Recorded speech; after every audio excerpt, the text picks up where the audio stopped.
जय हिंद दोस्तों, स्वागत है आपके अपने YouTube चैनल ज्ञान स्टडी थेरेपी में।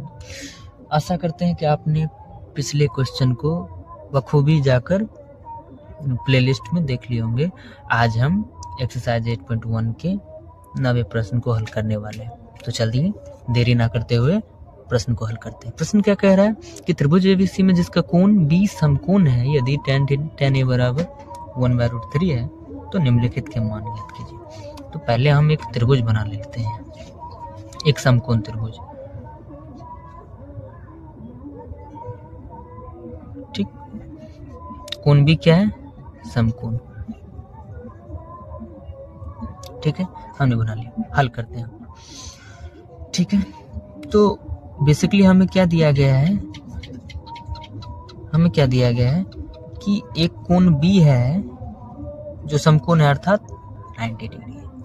ठीक, दूसरा चीज हमें दिया गया है, एक और चीज दिया गया यहाँ, tan A बराबर 1/√3। अच्छा, अगर हम कोण A निकालना चाहे यहाँ तो tan A बराबर क्या लिख सकते हैं? 1/√3 tan 30 का मान होता है। tan 30 का मान कितना होता है? 1/√3।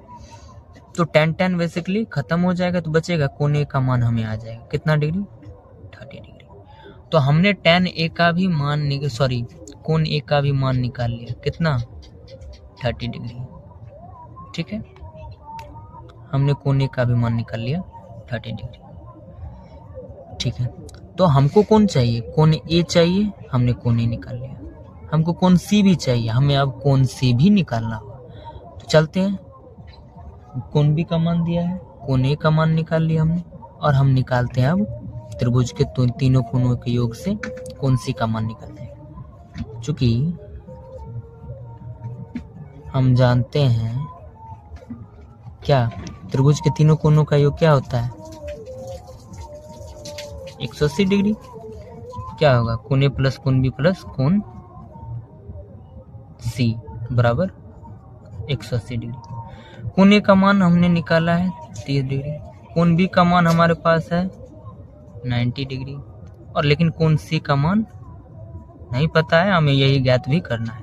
180 90 30 120 डिग्री हो जाएगा, 180 डिग्री। ठीक, आगे बढ़ते हैं हम। ठीक है, आगे बढ़ते हैं। 120 डिग्री, फाइनली कोण C का मान क्या हो जाएगा? 120 में से जब इधर आकर 180 में से जब 120 घटेगा तो कोण C का मान निकल कर आ जाएगा कितना? 60 डिग्री। हमें कोण C का भी मान निकल गया। अब हम आते हैं अपने पहले प्रश्न पर। पहला प्रश्न हमें क्या बोल रहा है कि sin A इंटू, मैं ऊपर कर देता हूं स्लाइड। ठीक है, अब दिख रहा है। चलते हैं। पहला प्रश्न क्या कह रहा है? sin A into cos C plus cos A into sin C, इसका मान ज्ञात करने वाला। अच्छा, 10वीं में तो नहीं, लेकिन 12वीं क्लास में आपको आप जाएंगे तो एक फार्मूला पढ़ेंगे। एक फार्मूला होता है, क्या फार्मूला होता है कि sin A प्लस B, दो कोई भी कोण, तो यहाँ A और C है तो हम A और C ले लेते हैं, A प्लस C। तो sin A प्लस C बराबर क्या हो जाता है? sin A into cos C plus cos A into sin C, ऐसा हो जाता है फॉर्मूला। तो फाइनली इसे हम ऐसे लिख सकते हैं, तो इसको हम फाइनली ऐसे लिख सकते हैं, sin A प्लस C लिख सकते हैं, sin A प्लस C। अब आपको समझ में आया होगा कि हमने कोण A और C का मान क्यों निकाला था पहले। ठीक है, अब निकाले हैं तो मान रख देते हैं।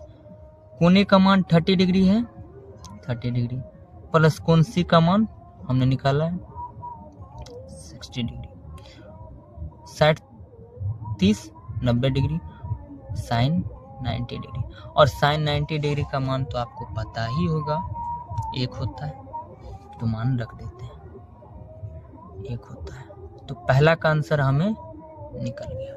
ठीक है, तो अब हम दूसरा का आंसर निकालते हैं। ठीक है, स्लाइड ऊपर कर देते हैं, दूसरा का आंसर निकालते हैं। चलिए, दूसरा क्वेश्चन क्या कहता है, cos A इंटू cos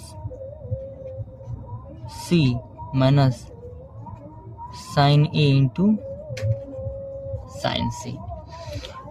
यह भी आप कंसेप्ट 12वीं में ही पढ़ेंगे। एक और फॉर्मूला कि cos A प्लस B हो तो इसका फॉर्मूला होता है, चूंकि यहाँ दो कोण है A और C, तो हम ये A प्लस B की जगह A और C ले रहे हैं। A प्लस C बराबर होता है cos A into cos B minus sin A into sin जो भी है, C है तो यहाँ C होगा और sin C। ठीक, ये कंसेप्ट आप जाकर 12वीं में पढ़ेंगे। ठीक है, चलते हैं। तो इसके जगह पर फाइनली हम ये लिख सकते हैं, लिखते हैं cos A plus C, cos A plus C। ए का मान कोने का, ए क्या है, कोण है, कोने का मान कितना निकला था अपने पास 30 डिग्री। C का मान कितना निकला था 60 डिग्री। C का मान 60 डिग्री निकला था। ठीक है, तो 60-30 कितना हो जाएगा 90 डिग्री। और cos 90 डिग्री का अपने पास क्या वैल्यू होता है, 0 होता है ना, 0। फाइनली ये हमारा आंसर हो जाएगा दूसरा क्वेश्चन का। पहले क्वेश्चन का आंसर 1 हो जाएगा और दूसरे क्वेश्चन का आंसर 0 हो जाएगा। धन्यवाद यहाँ तक वीडियो देखने के लिए। वीडियो अच्छा लगे तो लाइक कीजिए, सब्सक्राइब भी कीजिए और शेयर कर देंगे तो मज़ा ही आ जाएगा। धन्यवाद।